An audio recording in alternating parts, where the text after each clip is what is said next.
So here I am back at the hotel after the race, and that's the ocean behind me, swimming pool in front of me. Anyway, just a few things about going to the Daytona 400, Coke Zero 400. First, I drove from Tampa. It was about 3.5 hours. Did not go through Orlando because Orlando is a mess. Second, I parked at Mainland High School. It cost 20 bucks, and really 20 bucks isn't too bad for the race. Right across from it, it's about 50, and I'm not sure what a ticket actually from the Speedway would be, but it's probably at least 50. I did park on the east side, and I got a ticket in the east side of the track. So even though I walked 1.5 miles to get to the race, I only paid $20, and the walk wasn't really that bad. I didn't have to cross the street. I went over to Pollo Tropical and had some dinner, but it was a piece of cake. Now, as far as going in, the first gate, the Sunoco gate, was really packed. So I walked to the Toyota gate.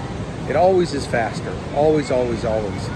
And one thing I noticed about this, there were a lot less people here than I've ever seen at any of these Daytona races.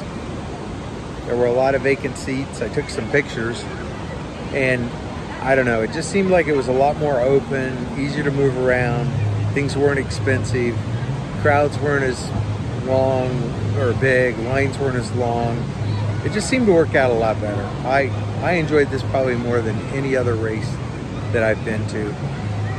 There was nobody sitting in front of me, and the two guys behind me moved in front of me. So then I moved up to that row, and it was great. Nobody in front of me, great view. I was on the first row of the fourth tier in the fourth turn. So really very good seats, and I posted some pictures of those seats.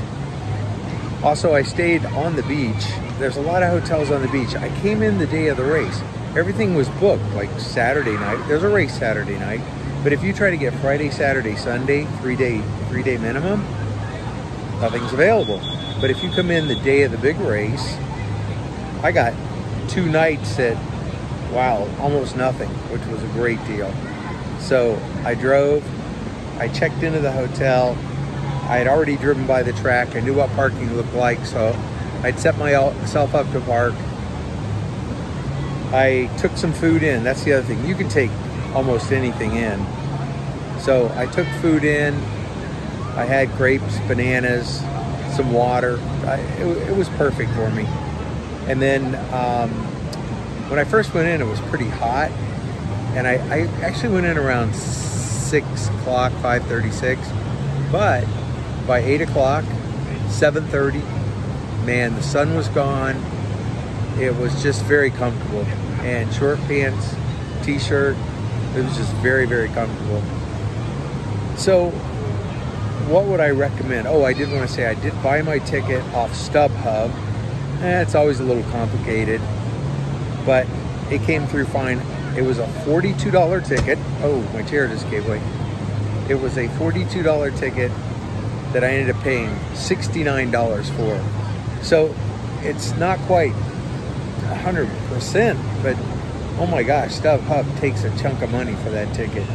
I paid $20 to park. The hotel parking was free, and I had a quick lunch. So I really didn't even spend that much money to make this trip happen. Gas here, I've seen it for $3.09, $3.19, dirt cheap. Now this morning I did get up and I went to the flea market, and I posted a few videos on that. That was just one of the worst experiences I've ever had, and I love going to flea markets. So anyway, just a couple thoughts, a couple tips about coming to the race. 24% chance of rain, didn't rain at all. Came the day of the race, got a great deal in a hotel, easy parking, everything worked out pretty well. And the race was really, really good. I think there was a lot of pushing, so they had some big accidents towards the end, but that always happens in NASCAR. And most of the people I would say that I've seen around here today are people that went to the race and did about what I did. You know, hung around an extra day.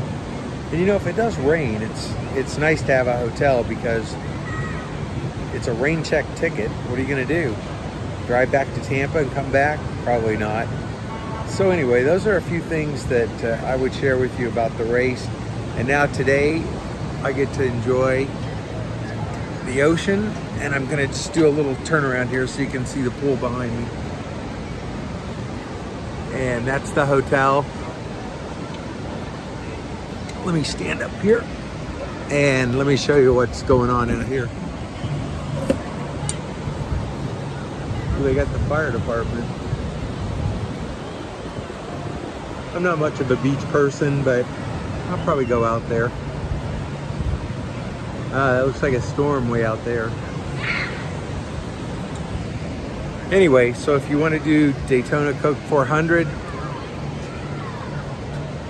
make some comments below and I'll tell you what else to keep in mind. Take care.